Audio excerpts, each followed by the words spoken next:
Hello, my name's Matthew Hennigan and I'm one of the second year student doctors here at Liverpool. And today I've been asked to give you a talk on why you should choose Liverpool to study medicine. So one of the really common questions that gets asked is, what does a typical week actually look like?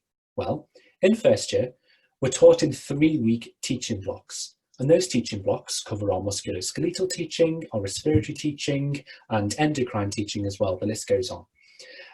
But within those teaching blocks, we have about 15 science of medicine lectures. We also have therapeutics lectures and perhaps even some ethics lectures as well. On top of lectures, we also have seminars. And those seminars include our anatomy seminars, our clinical skills seminars, and perhaps, again, some ethics seminars as well. So on a typical day, we might be expected to be in uni from 9 to 5 or 9 to 4 or even 9 till 2. But on those days, we don't have solid teaching throughout those hours.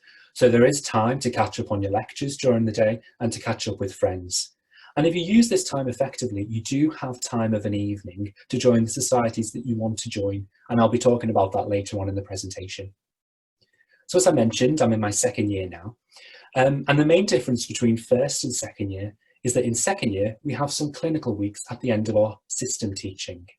So we still have neurosensory system teaching in year 2, we still have urogenital system teaching in year 2, etc. But at the end of those teaching blocks, we're allowed to go out on the wards, or perhaps some of us have the opportunity to experience GP placement as well. So in Liverpool, it's a spiral-based curriculum. The stuff that we get taught in year 1 is revisited in year 2 and expanded upon. And so when we go out on our clinical weeks, they're really good opportunities to apply the knowledge that we've been taught and to also practice some of the things that we've been taught in our seminars. We're allowed to take histories from patients, and we're also allowed to practice our clinical examination technique. So that early clinical exposure is really, really beneficial. So what does the curriculum provide? Well, Liverpool is a CBL-based curriculum, and we get learning objectives along with each and every lecture. And I don't know about you, but when I was revising for my GCSEs and my A-levels, I used to print off the specification for each course, and I'd tick off the points on the specification to help to inform my revision. And it's quite similar when you come to Liverpool, because we get given those points, we get given those learning objectives that tell us what we need to take out of each and every lecture when we go in. Also, in our CBL seminars, we have specific questions to answer throughout the seminar. So it provides a really good structure to revision, and you know exactly what you need to learn.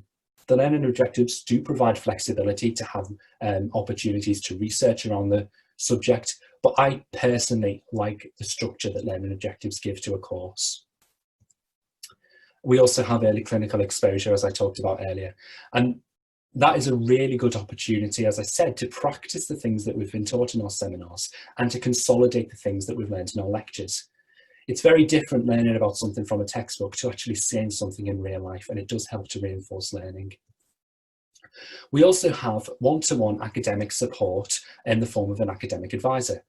Each student has their own academic advisor, and we meet with them regularly on a one-to-one basis to discuss academic progression and also some pastoral needs that we might need to address. We also have peer mentoring, so that means that you can also talk to older years, and there's schemes in place when you join first year to be paired up with a buddy in second year to help you settle into Liverpool. So the student academic societies here at Liverpool, we have GP Society, Anaesthetic Society, and the list really does go on. There's a Surgical Society, Psychology Society. The list goes on, and there's something for everybody here at Liverpool.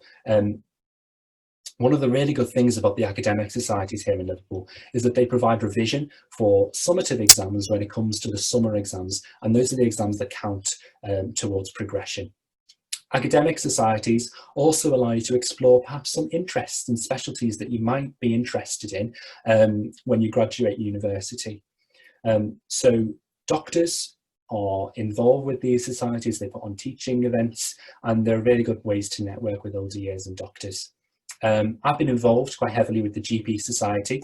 More specifically, we've been organising conferences on social prescribing. Here's one of the pictures from the conferences that we had to organise. And within the GP Society, as I say, I've been involved with social prescribing. I've also been involved with some publication work as part of a national programme, and I really wouldn't have had those opportunities without getting involved with the academic societies on offer here at Liverpool. But the student life, there are academic societies, but there are also social societies as well. You'll have the opportunity, most of you, to move into halls when you come to Liverpool, and halls, especially for medics, are a really great way to make friends with people who aren't on your course.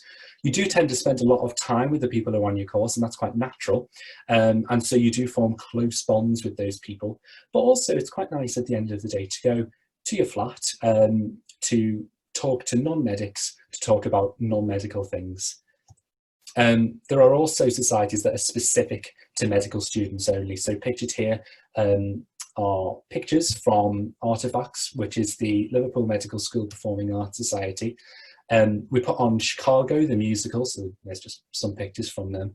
I've been involved with the band, and it's been really good to explore the interest that I have outside of medicine, which is music. So I've been able to keep up my hobby, which is also important when you come to study a really intense degree like medicine, because have that work-life balance is really, really important to prevent burnout.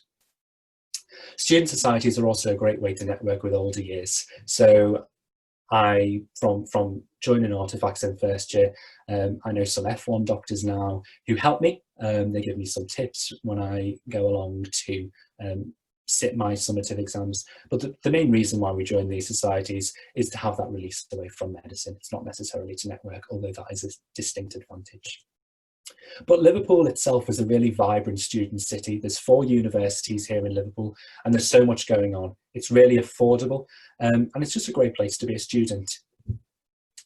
The LMSS is the Liverpool Medical School Student Society, and they put on annual social events like the annual ball and summer ball, and here's some pictures from those there. So they're a really great way to join in on a social occasion with some of your course mates. At the start, when you join first year, through the LMSS, you will also have the opportunity to take part in some ice-breaking activities at Liverpool. So I've spoken about a CBL-based course. I've spoken about the fact that there are lots of academic societies, that there's also academic support from academics within the university. Liverpool is also a great student city, but why specifically would you choose to study medicine here at Liverpool? Well, Liverpool as a city is unashamedly proud of its medical school, and you'd never have to apologise for being a medical student whilst on placement.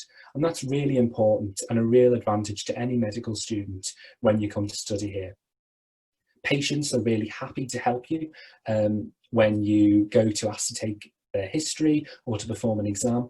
Everyone is friendly. The doctors here are so supportive. I really couldn't recommend it highly enough. It's affordable, it's vibrant, and it's friendly.